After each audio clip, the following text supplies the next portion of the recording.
to the body, cross to the head combination. And we're using a little deceptive technique to accomplish this, all right? Changing levels, turning.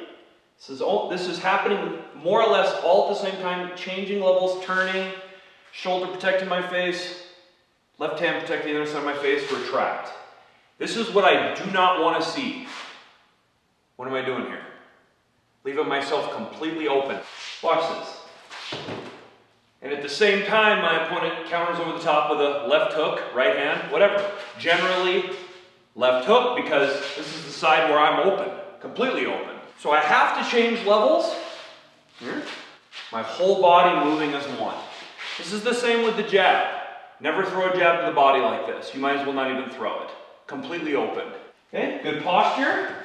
I don't want to do this, swimming when I'm crossing to the body, bad posture. I want to avoid that. Here, okay, I'm here changing levels. This body, this head, this head. Changing levels and I'm coming up and I'm driving up off that back leg.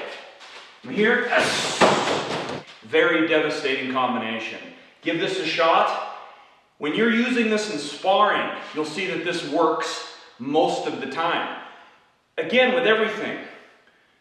Punch different levels, kick different levels, different angles, same side, opposite hands. Always keep your opponent guessing.